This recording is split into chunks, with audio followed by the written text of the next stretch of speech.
Commander Kim of the Galactic Hegemony stood motionless on the observation deck of his flagship, the Eternal Vigilance. His eyes narrowed as he studied the human vessel that had just entered the disputed Orion sector. The ship looked like nothing he had ever seen in his 20 cycles of military service. "What in the 7 moons am I looking at?" Kim muttered, leaning forward to get a better view through the reinforced viewport. The human ship, identified in their communications as the USS Reckless, resembled a space junkyard more than a proper military vessel. Its hull was a patchwork of different metals and alloys, some sections gleaming with fresh nanocoating, while others showed the dull patina of years of space travel. Exposed power conduits ran along its surface like veins on an overworked laborer. Weapon mounts appeared to have been added as afterthoughts, bolted onto any available surface with little concern for symmetry or balance. Officer Park approached, datapad in hand. Her typically composed features couldn't hide her bewilderment. "Sir, preliminary scans complete," she reported, standing at attention beside her commander. "And, well, I'm not sure our systems are functioning correctly." Kim took the datapad, scrolling through the information with increasing disbelief. "This can't be right. They're using fusion reactors alongside antimatter containment cells. That's completely redundant." "That's not all, sir," Park continued. "They have both energy, shields, and physical armor plating, and their weapon systems include everything from laser arrays to—" She paused, double-checking the readout. "Kinetic projectile launchers. Actual bullets, sir." Kim handed back the datapad, shaking his head. "Is this some kind of joke? Test of our reactions, perhaps? Intelligence suggests this is their actual military design philosophy, sir," Park replied, her voice dropping slightly as if embarrassed to report such absurdity. "Humans apparently modify their vessels continuously throughout their service life, rather than building to finalized specifications like civilized species." From the communication station, Officer June called out, "Commander, we're receiving a transmission from the human ship." "On screen," Kim ordered, straightening his uniform. The view screen flickered to life, revealing a human male seated in what appeared to be the command center of their vessel. Unlike the orderly, minimalist bridge of the hegemony ship, the humans' surroundings were cluttered with screens, cables, and personnel moving about in what seemed like organized chaos. "This is Captain Tay of the United Earth Navy vessel Reckless," the human announced with surprising confidence. "We are conducting a routine patrol of this sector. Identify yourselves, please." Kim stepped forward, maintaining the dignified bearing expected of a hegemony commander. "This is Commander Kim of the Galactic Hegemony Defense Force. You have entered contested space without authorization. Your presence here violates Treaty Section 5.3 regarding disputed territories." Captain Tay's expression remained neutral, but something like amusement flickered in his eyes. "Interesting. Our charts mark this as unclaimed space. We're simply establishing a presence here for scientific research and resource surveying." "Your research vessel appears heavily armed," Kim countered, not bothering to hide his skepticism. "Standard precautions," Tay replied with a casual shrug. "Space is dangerous. Would you explore unknown regions without protection?" Behind Kim, his tactical officer whispered, "Sir, we're detecting unusual energy fluctuations from their ship. Their power systems appear to be reconfiguring." Kim maintained his composed expression, despite growing concern. These humans were either incredibly reckless or hiding something. "Captain Tay, I must insist you withdraw from this sector immediately. The hegemony has claimed these spaces for future development." "I'm afraid we can't do that, Commander," Tay responded, his friendly tone unchanged. "But we're happy to discuss shared access. Humanity believes in cooperation whenever possible." "While pointing weapons at your negotiation partners?" Kim asked pointedly. Tay laughed, actually laughed, at the accusation. "Our weapons aren't targeted at you, Commander. Just powered up as standard protocol, I'm sure you understand." After the communication ended, Kim turned to his senior staff who had gathered on the bridge. "Analysis," Intelligence Officer Song stepped forward. "Their technology appears cobbled together from multiple development paths. Some advanced, some almost primitive. It's as if they never standardized their approach to spacefaring technology." And their captain showed no fear, Security Chief Lee added. Either they're overconfident, or that ridiculous-looking ship has capabilities we don't understand, Kim finished. He stared at the image of the USS Reckless on the main screen. Its mismatched hull plates and exposed systems should have made it an easy target, yet something about it triggered his instincts for caution. Prepare a detailed scan pattern, Kim ordered. I want to know everything about that vessel, and draft a formal warning for transmission. Let's see how these humans respond when they realize they're facing the full authority of the hegemony. As his crew rushed to comply, Kim couldn't shake the feeling that these newcomers represented something the hegemony had never encountered before. The humans appeared disorganized, their technology haphazard, their approach to military design seemingly without logic or reason. Yet as he watched the strangely assembled ship perform a casual maneuvering sequence, one that his tactical officers noted used less energy than hegemony protocols required, Kim wondered if there might be method in their madness after all. Sir, Park said quietly beside him, should we ready our weapon systems? Kim considered for a moment before nodding. Subtle readiness only. Let's not appear overly concerned by one oddly designed ship. He paused, then added, but alert the nearest patrol fleet as well. Something tells me these humans might require a more formal education in hegemony border protocols. Commander Kim stood rigid on the bridge of his flagship, watching the tactical display with growing disbelief. What should have been a simple operation to disable and capture the human vessel had turned into a humiliating disaster. Status report, he demanded, his voice tight with controlled anger. Tactical Officer Lee wiped sweat from his brow before responding. Sir, we've lost contact with the Resolute and the Dauntless. The Vigilant is reporting critical damage to their propulsion systems. 3. Hegemony warships disabled by one human vessel? Kim's fist clenched at his side. Impossible. The mission had begun confidently enough. After the humans refused to leave the contested sector, Kim had received authorization to conduct a diplomatic enforcement action, a standard hegemony, euphemism for overwhelming show of force followed by boarding and capture. 4 hegemony cruisers against one cobbled-together human ship.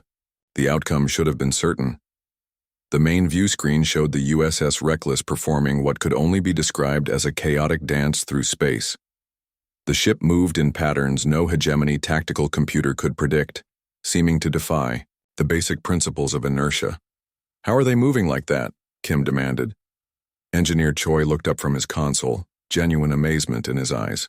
They're using both gravitational drives and chemical propulsion simultaneously, sir. They fire their chemical thrusters in short, random bursts while their gravity drive is active. It shouldn't work. The systems should interfere with each other. But somehow they've made them complement each other instead. And their shields, added Officer Park. They're fluctuating across the entire spectrum. Our targeting computers can't lock on a frequency to penetrate them. Kim watched as the Reckless suddenly reversed course, seemingly exposing its vulnerable rear section to the hegemony cruiser Vigilant. The Vigilant's captain, following standard hegemony tactics, immediately concentrated fire on the apparent weakness. No, Kim shouted, suddenly understanding. It's a trap. Too late. The human ship's exposed section suddenly generated the strongest shield reading they'd seen yet, absorbing the Vigilant's barrage completely. Meanwhile, a previously undetected weapons port on the Reckless's underside opened up, firing what appeared to be crude ballistic projectiles toward the Vigilant. Are they firing metal slugs at our ships? Kim asked in disbelief. Officer Lee nodded grimly. Yes, sir. Simple kinetic weapons. Our shields are calibrated for energy weapons, not physical objects at that velocity. The bridge crew watched in silence as the primitive projectiles tore through the Vigilant's shields as if they weren't there, ripping into the ship's engine section. The hegemony vessel went dark, emergency power flickering on moments later. They're using their weakest points as bait, Kim realized aloud, making us think we see an opportunity, so we'll commit to an attack vector, then countering with exactly the right weapon for our exposed position. His communication panel flashed urgent priority. It was High Command. Commander Kim. The stern face of Admiral Jin filled the screen. Explain this debacle immediately. Kim straightened his shoulders. Admiral, the human vessel employs unorthodox tactics. Their technology appears randomly assembled but is being used with unexpected effectiveness. You lost 3 ships to 1 primitive vessel. Jin's face showed no sympathy. A vessel you yourself described as looking like it was assembled by children. I was mistaken, Admiral, Kim admitted. There appears to be method in their madness. Their random design approach makes them unpredictable. They use technologies we've dismissed as inefficient, but they've found ways to make them effective. The Admiral's expression darkened further. Return to headquarters immediately, Commander. The Council will want a full explanation of how you managed to embarrass the hegemony against these newcomers. As the communication ended, Kim turned back to the tactical display. The Reckless was now powering down its weapons, maintaining position near the disabled hegemony vessels. They're hailing us, sir, Officer June reported. On screen, Kim ordered. Captain Tay's face appeared, looking remarkably calm for someone who had just defeated 3 warships of the most powerful military force in the known galaxy. Commander Kim, Tay said with a nod. We've disabled your vessels but taken care not to cause catastrophic damage. Their life support systems remain functional. I suggest you arrange retrieval. Kim fought to keep his expression neutral. This action constitutes an act of war against the galactic hegemony, Captain. Tay sighed. No, Commander. This constitutes self-defense after you attacked a ship that was merely holding position in unclaimed space. He leaned forward slightly. We didn't fire first. Your sensor logs will confirm that. After the human ended the transmission, Kim stood in silence for several moments. Sir? Park asked hesitantly.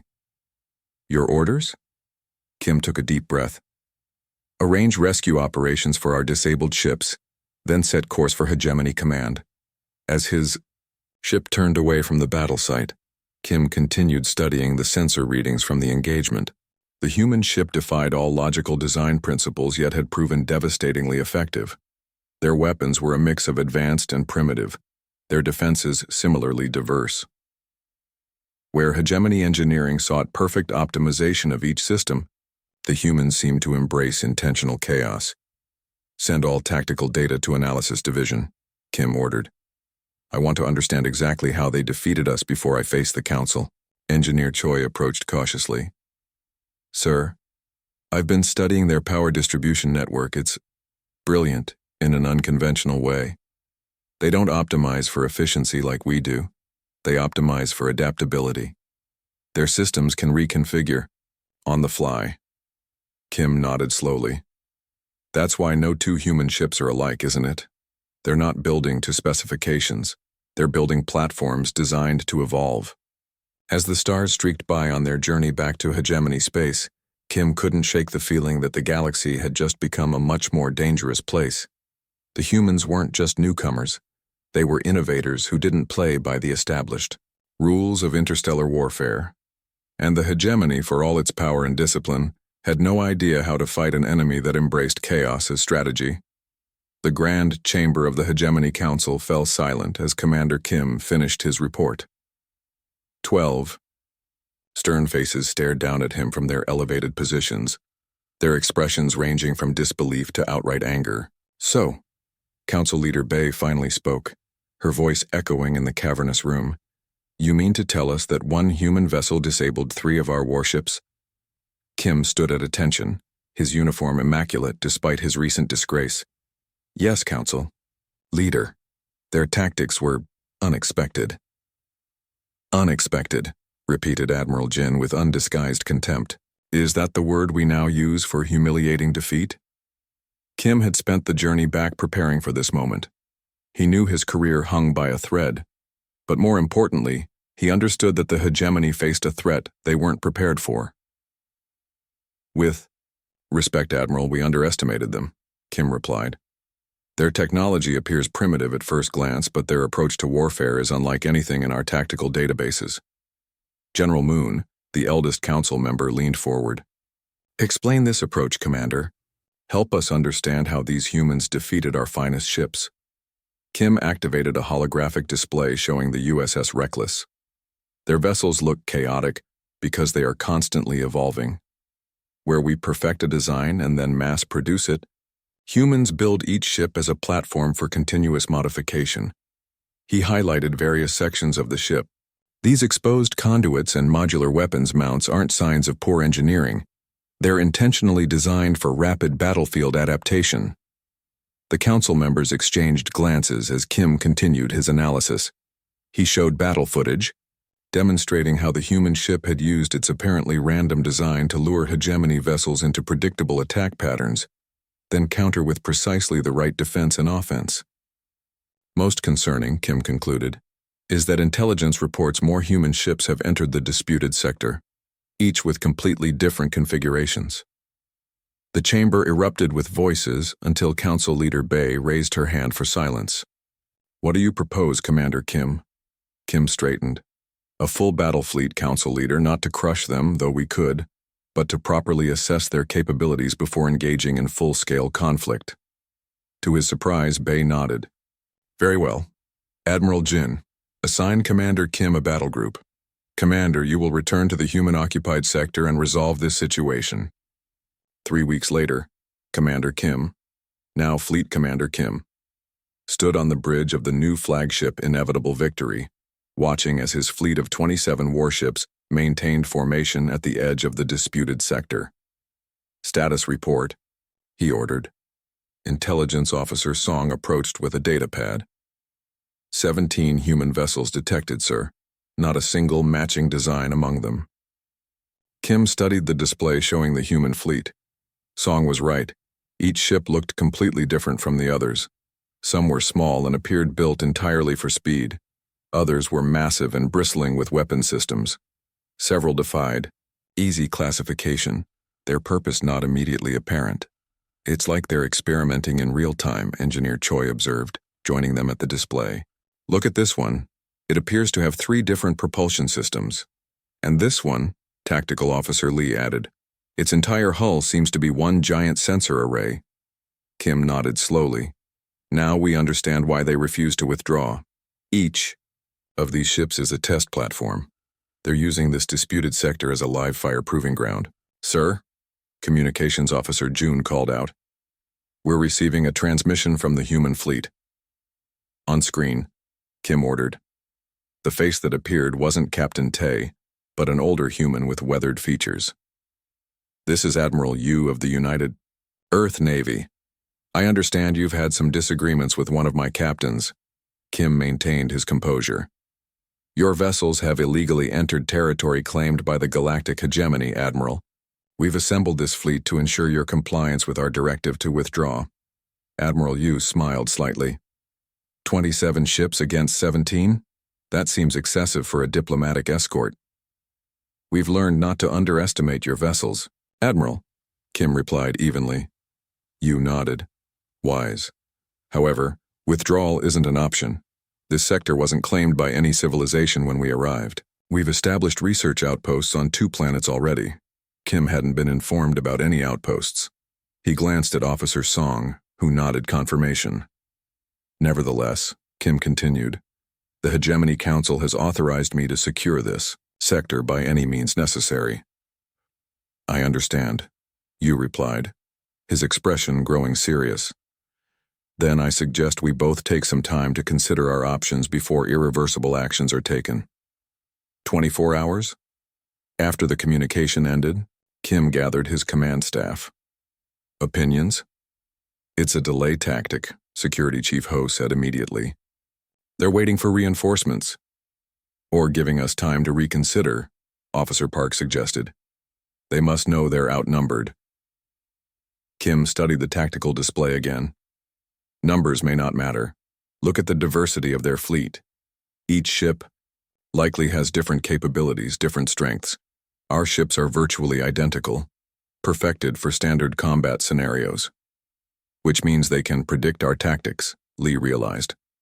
"Precisely," Kim agreed. "We need to be unpredictable. Divide the fleet into 5 strike groups, each with a different approach vector." The battle began at exactly the 24-hour mark, when Kim ordered his fleet forward.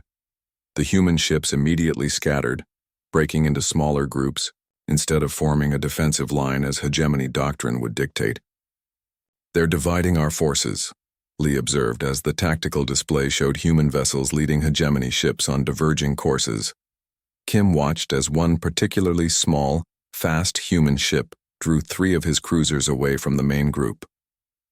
"Order. Strike Group 2 to maintain formation. Don't chase individual targets." Too late. The small human vessel suddenly reversed course, flying directly at its pursuers.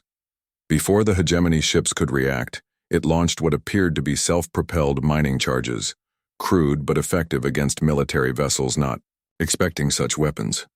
Across the battlefield, similar scenarios played out. A massive, slow human ship absorbed tremendous firepower from Strike Group 3, while smaller vessels flanked and disabled the hegemony ship's engine systems. 2 human vessels that appeared unarmed suddenly revealed hidden weapon ports, launching electromagnetic pulses that disabled Strike Group 4's targeting systems. "Sir," Communications Officer June's voice cracked with stress. "We've lost contact with 14 ships, 5 more reporting critical damage." Kim stared at the tactical display in disbelief. The battle had barely lasted 30 minutes, and his carefully orchestrated attack was in shambles. The human fleet's diversity had proven devastatingly effective against the hegemony's standardized approach. "Full retreat," Kim ordered, the words bitter in his mouth. "All functioning vessels to fallback coordinates immediately." As the inevitable victory turned away from the battle, Kim continued watching the sensors.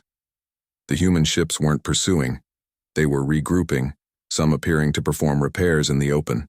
Further evidence of their modular, adaptable design philosophy. "They could have destroyed us completely," Park said quietly beside him. Kim nodded.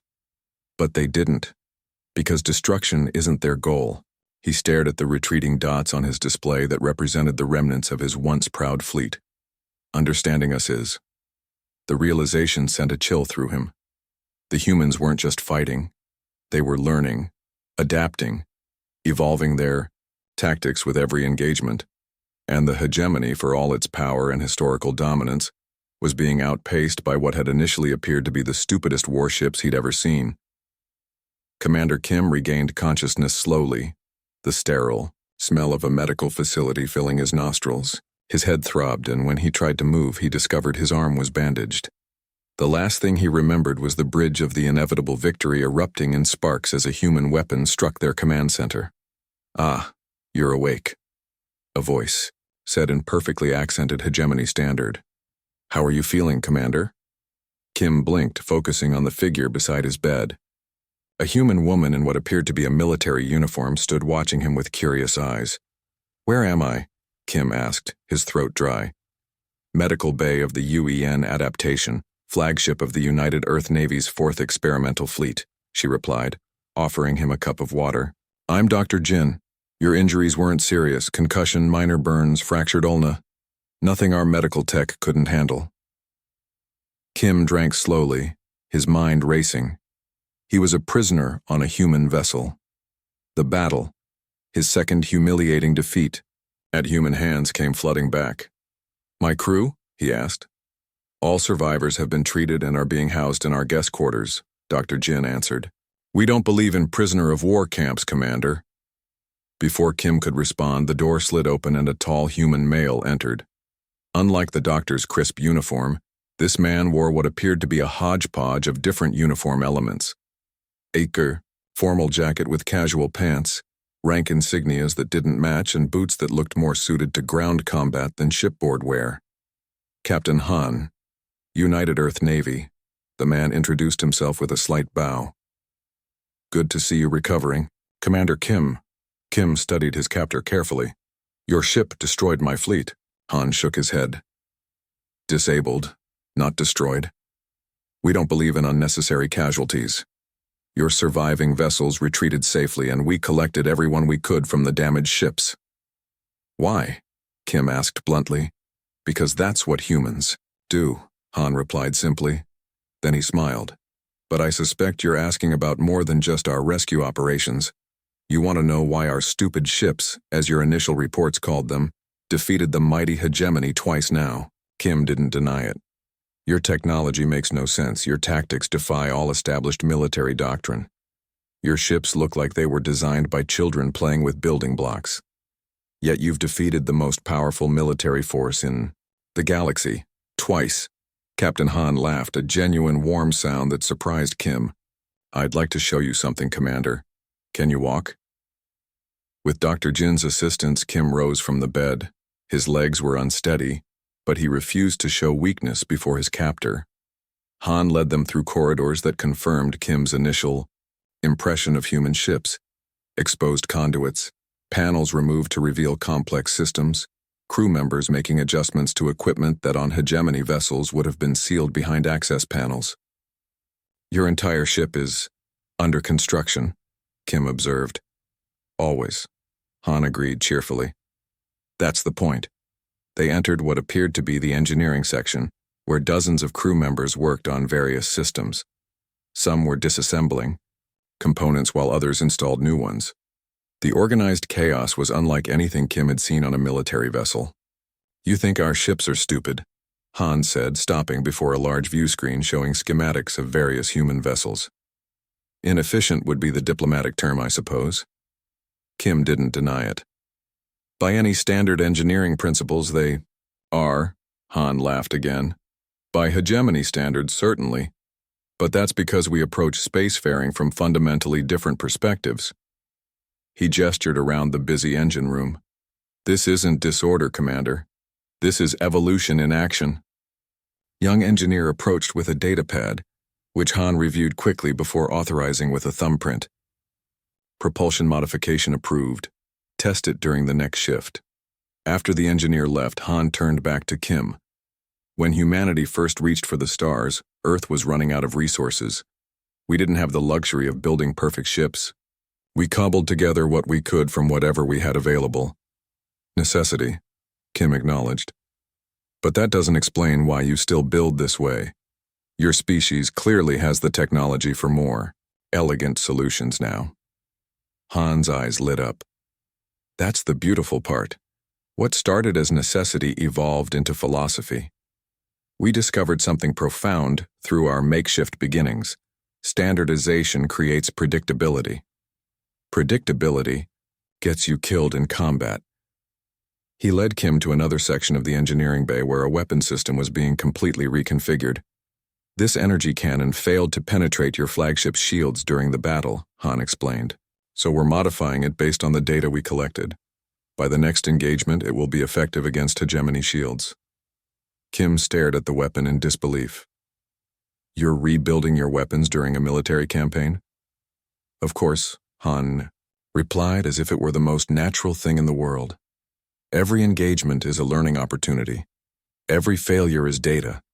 They continued their tour, stopping at a holographic display showing the entire human fleet. Kim noticed each ship was labeled with strange designations. Test Platform Alpha, Experimental Hull Configuration 17, Shield Modulation Test Bed, Kim read aloud. These aren't warship classifications. Because they're not traditional warships, Han confirmed. They're experimental platforms. Every vessel in our fleet is testing different technologies, different configurations. What works gets replicated and improved. What fails gets abandoned or modified.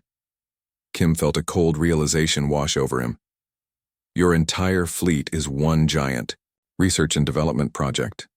Han nodded, clearly pleased that Kim understood. Exactly. While the hegemony perfects a single design and then builds thousands of identical ships, we build 1,000 different ships and let combat determine which designs survive. But the risk to your crews, Kim began, is accepted, Han finished. Every crew member on a human vessel knows they're part of an experiment. They volunteer knowing the risks because they also know their successes and failures will save future lives. Han led Kim to a window overlooking the ship's hangar bay, where engineers were attaching what appeared to be hegemony technology to a human shuttle. You're incorporating our technology, Kim observed, unable to hide his surprise. Of course, Han replied. If it works, we use it. We have no pride about where good ideas come from. Kim watched the bustling activity below, his mind racing with implications. Your entire approach to warfare is based on adaptation rather than perfection. Not just warfare, Han corrected. Everything. It's how humans approach all challenges. We try, we fail, we learn, we improve. Constantly, rapidly, without ego or attachment to past solutions. As they made their way back to the medical bay, Kim found himself reassessing everything he thought he knew about military strategy. The hegemony had dominated space for centuries through perfect standardization, flawless execution of established tactics, and technological refinement. But the humans had introduced a variable the hegemony had never encountered: intentional chaos as methodology. "What happens now, Captain Han?" Kim asked as they reached the medical bay. "Now?" Han smiled. "Now you rest and recover. In a few days, once your injuries are healed, we'll arrange a prisoner exchange. Your council has already been contacted." "You're releasing me?" Kim couldn't hide his surprise. "Of course," Han replied. "What would we gain by keeping you?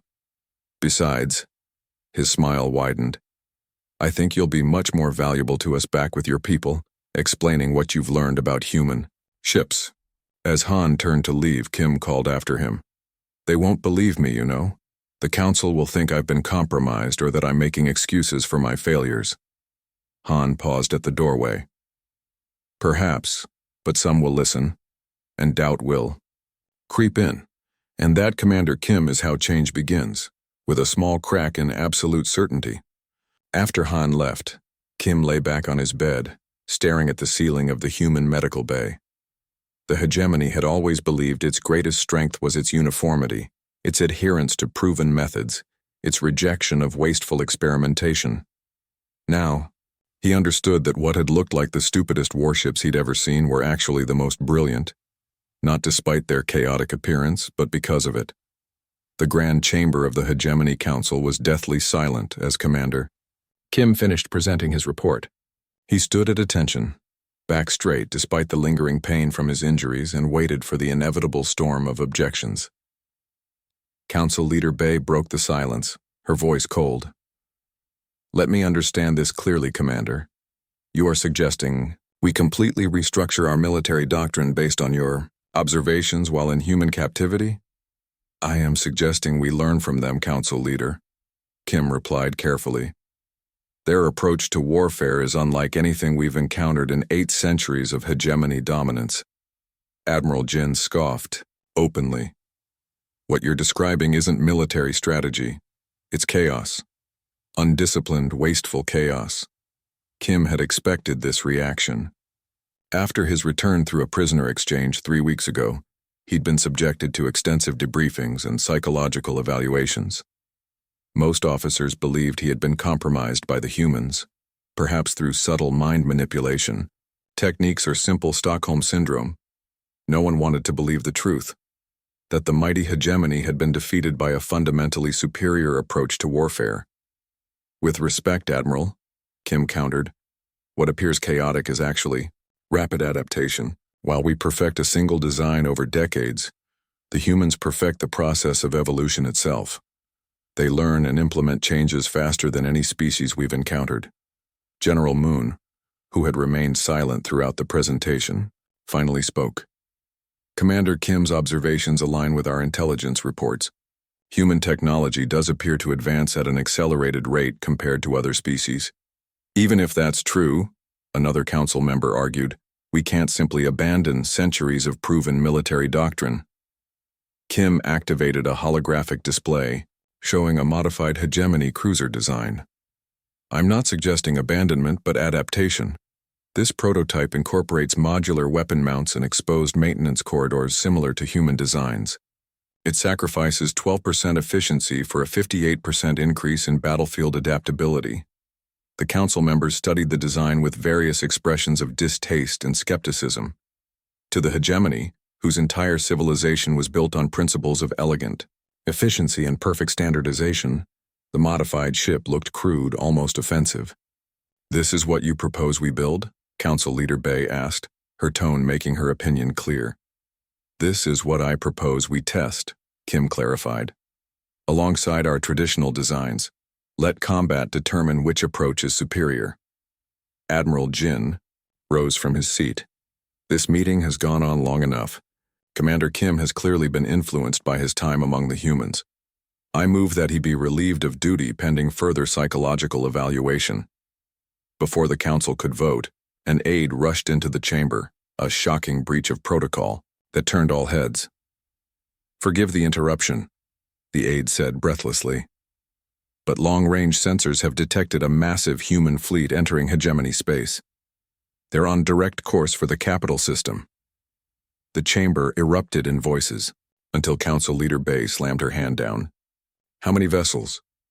"Over 200, Council Leader," the aide replied, each one different from the others. All eyes turned to Kim, who kept his expression neutral despite the cold dread settling in his stomach. 200 experimental platforms, each testing different configurations, each designed to exploit hegemony weaknesses discovered in previous engagements. It was worse than he had feared. 6 hours later, Commander Kim stood on the bridge of the Hegemony Defense Fleet's flagship, watching as the massive human armada dropped out of faster-than-light travel at the edge of the capital system. Hegemony had assembled every available ship, nearly 500 vessels arranged in perfect formation, a display of power that had cowed countless species over the centuries. The human fleet, by contrast, appeared to have no formation at all. Ships of wildly different sizes and configurations spread across space in what looked like random positioning.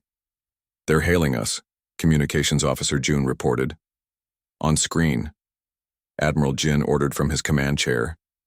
The face that appeared wasn't Captain Han or Admiral Yu, but an older human woman with silver hair and piercing eyes. "This is Grand Admiral Min of the United Earth Navy," she announced without preamble. "I'd like to speak with whoever's in charge." Admiral Jin stepped forward. "I am Admiral Jin of the Galactic Hegemony Defense Force. Your fleet has entered sovereign hegemony space illegally. Withdraw immediately or face the consequences." The human admiral's expression didn't change. "Admiral Jin, your forces have engaged my ships twice now.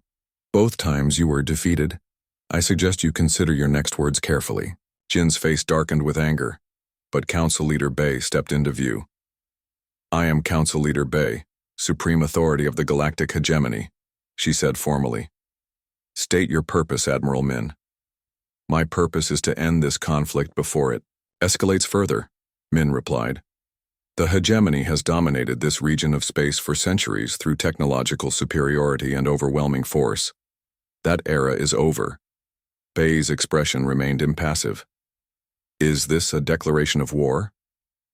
To everyone's surprise, Min laughed. "If we wanted war, Council Leader, we wouldn't have announced our arrival. We would have sent our ships in ones and twos, each testing different aspects of your defenses until we understood them completely. Then we would have struck without warning." She let that sink in before continuing. "No, this isn't war. This is an invitation. Humanity believes in cooperation and mutual growth. We're here to offer alliance, not conquest." Kim watched the expressions of shock and disbelief spread across the bridge. The humans had the upper hand militarily, yet were offering peace. "An alliance?" Bay repeated skeptically.